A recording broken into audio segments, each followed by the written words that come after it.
Welcome to my channel math easy solution. তো friends, আজকে আমি তোমাদের ট্রেনের অঙ্ক শেখাবো। ট্রেনের অঙ্ক কিভাবে করতে হয় সেগুলো তোমাদের আজকে আমি একটু দেখাবো। তো এখানে একটা অঙ্ক দেখো, বলছে একটি ট্রেন 100 মিটার লম্বা, 60 কিমি/আওয়ার বেগে অন্য দিক থেকে আসা দ্বিগুণ গতিবেগের একটি ট্রেনকে 10 সেকেন্ডে অতিক্রম করে। মানে এই ট্রেনটার গতিবেগ 60 কিমি/ঘন্টা, অন্য দিক থেকে একটা ট্রেন আসছে তার দ্বিগুণ গতিবেগে, সেই ট্রেনটাকে বলছে 10 সেকেন্ডে অতিক্রম করে। তাহলে দ্বিতীয় ট্রেনটির দৈর্ঘ্য বার করতে হবে। তো এই ধরনের অঙ্কগুলো করতে গেলে তো আমাদের আগে কিছু বেসিক জিনিস জানতে হবে ট্রেন সম্পর্কে।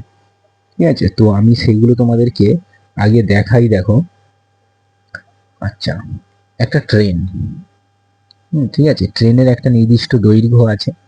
ঠিক আছে, মনে করো এইটা একটা ট্রেন। তো অনেক সময় প্রশ্ন থাকে, দেখবে একটা ট্রেন একটা গাছকে অতিক্রম করতে, বা একটা টেলিগ্রাফ পোস্ট অতিক্রম করছে, বা একটা প্ল্যাটফর্মকে অতিক্রম করতে কত সময় লাগে, এই সবগুলো জানতে চাওয়া হয়। তো বেসিক জিনিসটা কি আমাদের ট্রেন সম্পর্কে জানতে হবে। ট্রেনের গতিবেগ সাধারণত কিলোমিটার/আওয়ার বেগে দেয়া থাকে, সেটাকে আমাদের মিটার/সেকেন্ডে নিয়ে যেতে হয়। তো সেইটা আমরা শিখব, পরপর আমি দেখাচ্ছি। তো একটি ট্রেন, ধরো এখান থেকে এই পর্যন্ত একটা ট্রেন, বলছে একটা টেলিগ্রাফ পোস্ট, ঠিক আছে, বা লাইনের ধারে যে পোস্ট থাকে সেই পোস্ট আছে, ঠিক আছে, সেই পোস্টকে অতিক্রম করবে। তো এই পোস্টকে অতিক্রম করবে একটা ট্রেন, মানে কতটা যাবে। ঠিক আছে, এই ট্রেনটার মুখটা যাবে এই রকম জায়গায়, আর পেছনটা আসবে ঠিক এই পোস্টটাকে পেরোবে, মানে পোস্টটার গোড়াটায়। তাহলে কি না ট্রেনটা অতিক্রম করলো। তাহলে ট্রেনটা কতটা গেল, দেখো একটা পোস্টকে অতিক্রম করবে, তাহলে ট্রেনটা তার নিজের দৈর্ঘ্য অতিক্রম করবে। ঠিক আছে, একটা ধরো প্ল্যাটফর্ম, একটা ট্রেন আছে, ঠিক আছে, তার পাশ থেকে পুরো প্ল্যাটফর্ম আছে। তো প্ল্যাটফর্মটা মনে করো এইখান থেকে এতটুকু প্ল্যাটফর্ম, ঠিক আছে, এই পোর্শনটা হচ্ছে প্ল্যাটফর্ম পোর্শন। তো এই ট্রেনটা এই প্ল্যাটফর্মটাকে অতিক্রম করবে কিরকম অবস্থায় গেলে, দেখো ট্রেনটা আমার এই রকম জায়গায় চলে আসবে। তার মানে এক্ষেত্রে একটা ট্রেন যদি একটা প্ল্যাটফর্মকে অতিক্রম করে, তাহলে সেক্ষেত্রে দেখো তার নিজের দৈর্ঘ্য প্লাস প্ল্যাটফর্মের দৈর্ঘ্য, ঠিক আছে, প্ল্যাটফর্মের দৈর্ঘ্য প্লাস নিজের দৈর্ঘ্য অতিক্রম করতে হবে, তবে ট্রেনটা প্ল্যাটফর্মটিকে অতিক্রম করবে। তো এই ক্ষেত্রে প্ল্যাটফর্ম থাকতে পারে, বা অনেক সময় বলে একটা সুড়ঙ্গর ভিতর দিয়ে অতিক্রম করছে, বা একটা টানেলের ভিতর দিয়ে অতিক্রম করছে। তাহলে ওই একই জিনিস মাথায় রাখতে হবে, যখন কোনো সুড়ঙ্গ বা টানেল বা কোনো ব্রিজ অতিক্রম করছে বা প্ল্যাটফর্ম অতিক্রম করছে, তখন ট্রেনের দৈর্ঘ্য প্লাস প্ল্যাটফর্মের দৈর্ঘ্য বা সুড়ঙ্গের দৈর্ঘ্য বা টানেলের দৈর্ঘ্য অতিক্রম করতে হয়। কিন্তু যখন একটা পোস্ট বা লাইনের ধারে দাঁড়িয়ে থাকা কোনো এক ব্যক্তিকে অতিক্রম করছে, তখন শুধুমাত্র ট্রেনটার দৈর্ঘ্য অতিক্রম করবে। ঠিক আছে, এই হচ্ছে আইডিয়া। আর কি বলছে দেখো, এবারে দুটো ট্রেন পরস্পরকে অতিক্রম করবে। ঠিক আছে, ধরো এই একটা ট্রেন, ঠিক আছে, এই একটা ট্রেন, তো বিপরীত দিক থেকে আর একটা ট্রেন আসছে, বিপরীত দিক থেকে আর একটা ট্রেন আসছে, এরকম একটা লম্বা, একটা ছোট কম বেশি দৈর্ঘ্যের হতে পারে। তো এই ট্রেন দুটো কখন পরস্পরকে অতিক্রম করবে, যখন দেখো এইরকম হয়ে যাবে যে বড় ট্রেনটা আর ছোট ট্রেনটা দুজন পরস্পর বিপরীতে হয়ে যাবে, মানে পেছন দিকটা এখানে চলে আসবে, আর দুজনের মুখ সম্পূর্ণ দূরে দূরে চলে যাবে, মানে একজন আরেকজনকে সম্পূর্ণ পেরিয়ে যাবে। তখন তারা, ঠিক আছে, মানে দুটোর পেছন একই জায়গায় থাকবে, আর দুটোর মুখ দূরে দূরে চলে যাবে, তখন তারা একে অপরকে পেরোবে। তাহলে এক্ষেত্রে পেরোনা মানে মানে দুটো ট্রেন পরস্পরকে অতিক্রম করা, মানে এক্ষেত্রে কি দুজনের দৈর্ঘ্যটাই যোগ হবে। ঠিক আছে, সেটা বিপরীত দিক থেকে এলেও যোগ হবে, আর একই দিকে গেলেও যোগ হবে। ঠিক আছে, মানে এই একটা ট্রেন যাচ্ছে, পাশ থেকে একটা ট্রেন যাচ্ছে, এই ট্রেনটাকে অতিক্রম করবে, মানে ট্রেনটাকে ধরার পর এই ট্রেনটার, মানে এই ট্রেনটা ধরো এইখানে চলে এসছে, তো এই ট্রেনটা এরকম জায়গায় চলে এলো।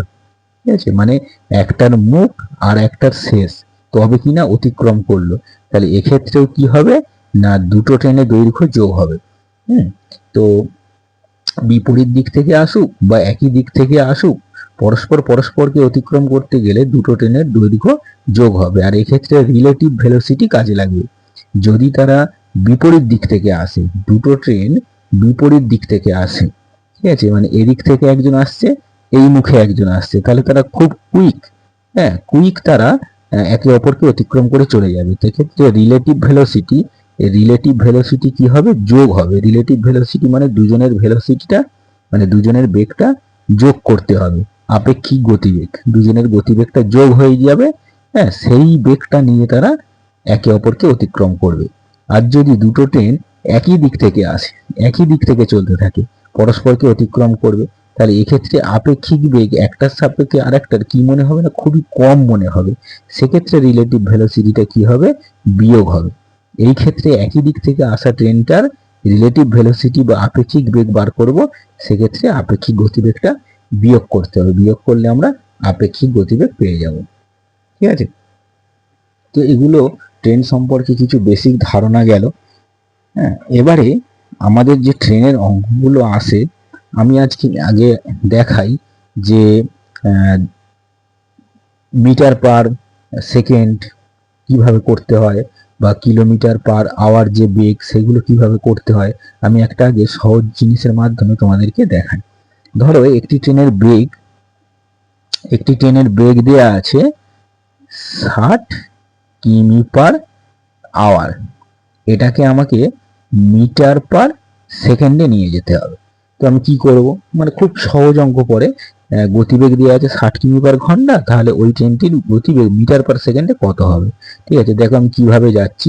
তো 60 কিমি পার ঘন্টা, এই জায়গাটাকে বুঝতে পারলেই হবে, 60 কিমি পার ঘন্টা। ঠিক আছে, তো 1 ঘন্টা মানে কি 3600 সেকেন্ড, তাহলে 3600 সেকেন্ডে যাচ্ছে 60 কিমি। 60 কিমি, তাহলে আমাকে মিটারে নিয়ে যেতে গেলে কি করতে হবে, 1000 দিয়ে গুণ।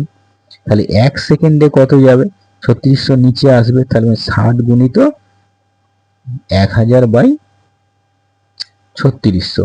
কাটাকাটি করো, এটাকে কাটো, 5, এটা 18×36।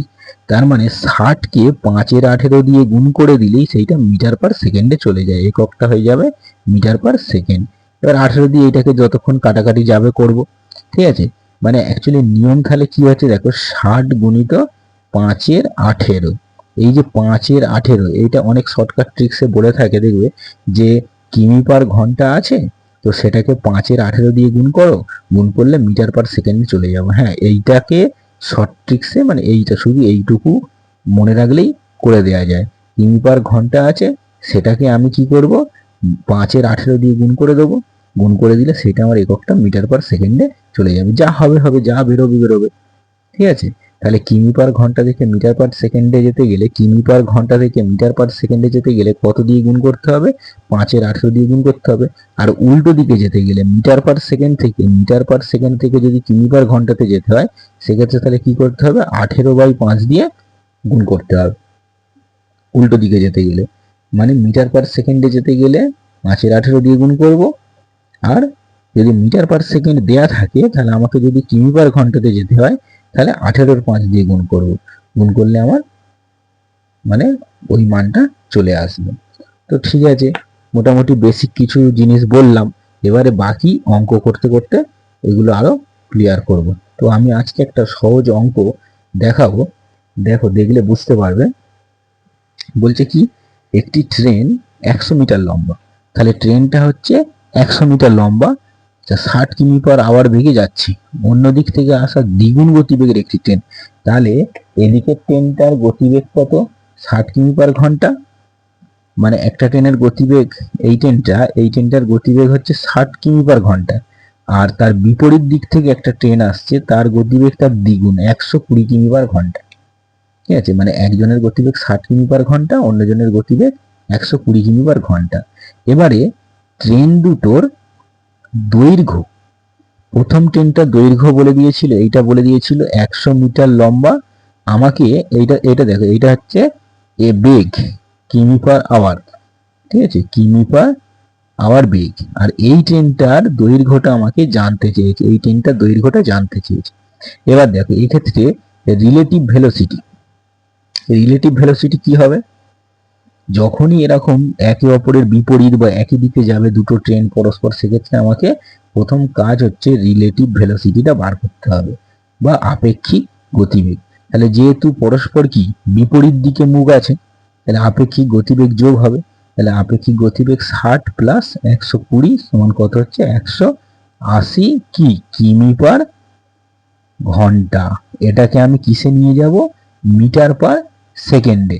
তাহলে 180 গুণিত 5-এর 18 মিটার পার সেকেন্ড। তাহলে 18 দিয়ে 180-কে কেটে দাও, 10 5 5 10 50 মিটার পার সেকেন্ড। তাহলে ট্রেনটার গতিবেগ হয়ে গেল মিটার পার সেকেন্ড হিসাবে কত না 50, মানে 1 সেকেন্ডে যাচ্ছে 50 মিটার। তাহলে আমি যে ট্রেনটা কি 10 সেকেন্ডে পরস্পরকে অতিক্রম করেছিল, তাহলে 10 সেকেন্ডে কত যাবে, 10 সেকেন্ডে 50 10কে তাহলে কত হবে 500 মিটার। তাহলে 10 সেকেন্ডে মোট অতিক্রম করেছে 500 মিটার। তাহলে একটা ট্রেনের দৈর্ঘ্য যদি 100 মিটার হয়, তাহলে এদিকের ট্রেনটার দৈর্ঘ্য কত হবে, 500 বিয়োগ 100 মানে 400 মিটার, তাই না? তাহলে এখান থেকে এমনি পেয়ে যাচ্ছি, দেখো মুখোমুখি পেয়ে যাচ্ছি। এই ট্রেনটার দৈর্ঘ্য ছিল বলছে 100 মিটার, আর 10 সেকেন্ডে মোট গেছে কত 500 মিটার। তাহলে এই ট্রেনটার দৈর্ঘ্যটা দেখো, আমি 500 থেকে 100 বাদ দিয়ে দিলে এই ট্রেনটার দৈর্ঘ্য পেয়ে গেলাম 400 মিটার। ঠিক আছে, তাহলে এই দিকের ট্রেনটার দৈর্ঘ্য 400 মিটার। তো এইরকম ট্রেনের অঙ্ক আমি পরপর ক্লাসে নিয়ে আসবো।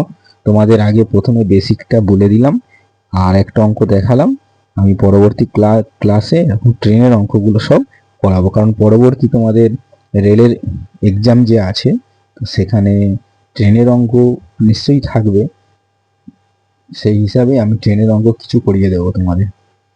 ঠিক আছে।